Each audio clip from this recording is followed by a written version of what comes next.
be good, and welcome to Good Studio. What I have found is, and what I'm going to continue to do, and I will demonstrate, I'm going to use a mixture of, and we'll go over here to the palette camera, and I have burnt umber, ultramarine blue, and white.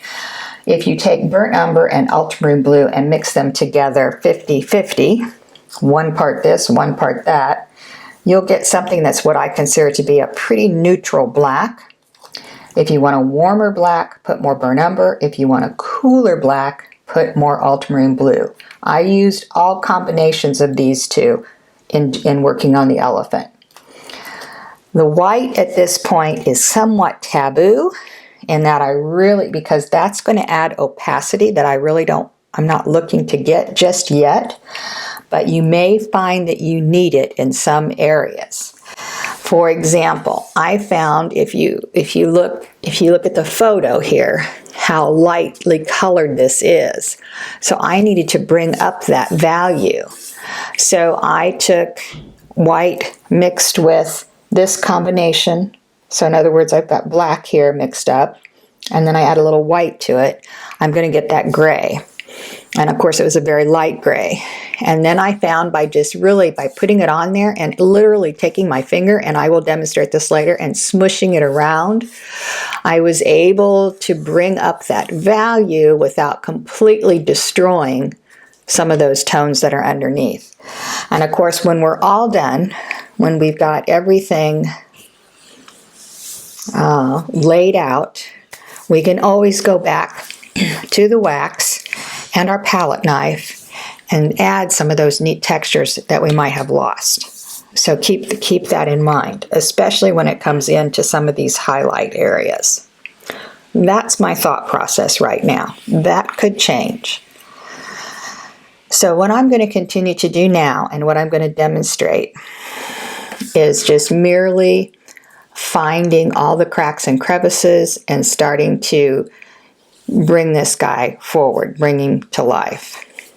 I will tell you, as what I've done here on the eye, I based the iris in with, this happens to be, I normally always use golden, but I happen to have this in my little paint case, if you will. This is a Holbein color, another really good manufacturer of paint, and this is Pyrrole Orange. It's a nice bright orange, and then I mixed it with a little bit of golden burnt sienna, and then all I did was simply, let me get the sketch down here for you to see. Then all I did was completely base in the eye, all right? The pupil is going to be black, which in this case, you know, is going to be 1 part burnt umber and 1 part of the ultramarine blue. And then when that is dry, if you look, he's very, very dark. That's probably one of the darkest darks, just like this is down here, one of the darkest darks on the whole elephant. So in this case, it needs to be opaque. So I took the same mixture though of 1 part burnt umber and 1 part ultramarine blue and based all that in. And you can see, because there's going to be some eyelashes that we're going to pull down that are lighter in value, but part of that actually comes into the back of the iris there as well. Okay, you may have to do that a couple of times to get that dark enough. And I definitely need to get my pupil a little bit darker, but I'll do that later. I'm not concerned about it. I'm going to leave the eye needs more work overall, but if you follow the steps I just gave you, you will get to that point, which is all I need you to do. Alrighty then. Now, let's zoom in a little bit if we can. All right, so I haven't done anything over here on where this ear is going to be. I'm not worried about that right now. That'll probably be one of the last things I do. All right, so once again, I'm going to take my number.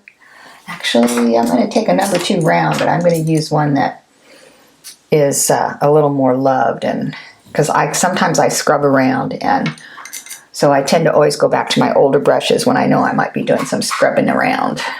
because it's really hard on them, of course. So I'm just going to start by pulling aside my burnt umber and add my ultramarine blue. And at this point in time, I'm not adding a lot of water. You can see that it's still pretty transparent. Okay, and then I'm going to go back in here and start to find these sections. Like, okay, so, and any place that I can still see the, like, I definitely want to get rid of that chalk line, but you won't have this problem because you're going to follow, you're going to learn from my mistake. You're going to learn from my mistake. And so your chalk line will disappear as you go over it. All right, all I did was come back in and tickle that edge, okay? And it's going to continue to go down somewhere in here. And I'm going to do the same thing. I'm trying not to set up too many hard lines. Now, I'm probably, if I feel like I've got a hard line happening here, I'll probably come back in with some wax and paint.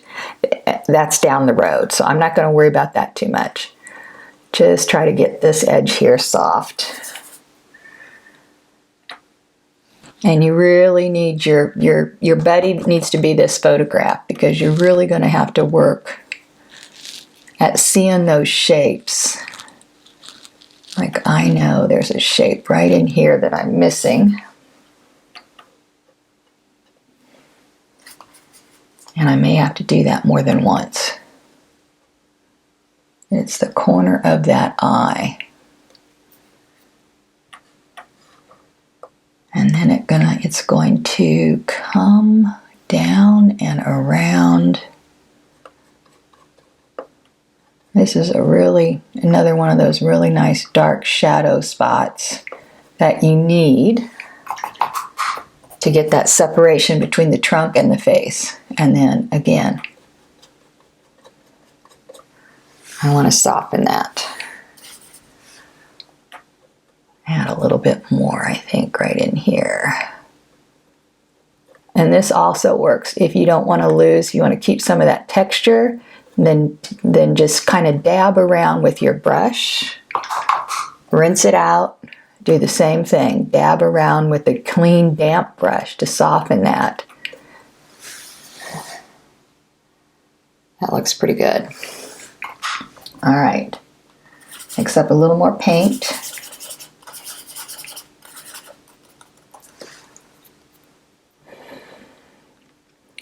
And I look for the really dark darks.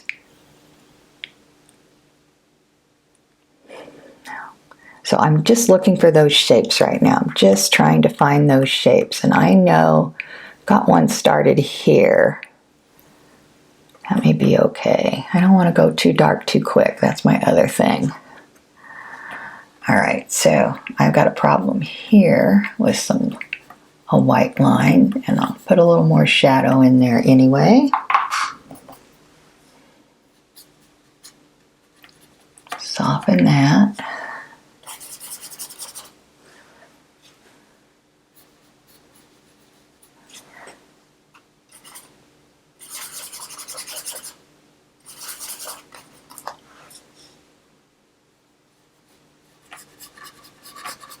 And see how I'm kind of just scrubbing that in,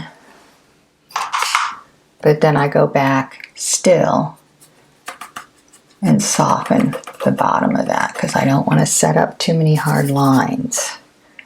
And I'm going to work on the roundness here before I go back in and try to find all of these little, let's see if I can move this just a tad. All of these little, I'll call them squares for lack of a better word right now.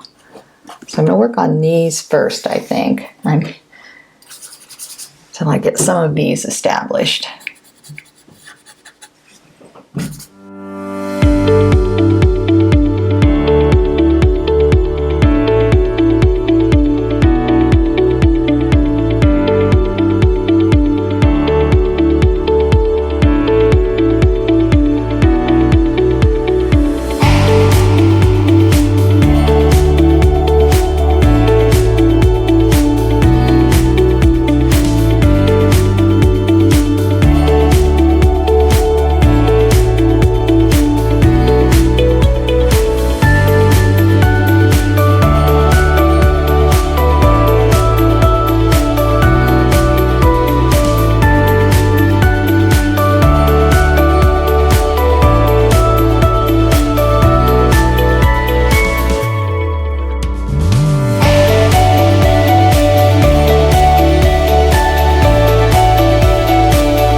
hopefully you can see we're starting to build that structure. It looks very messy and not very credible right now.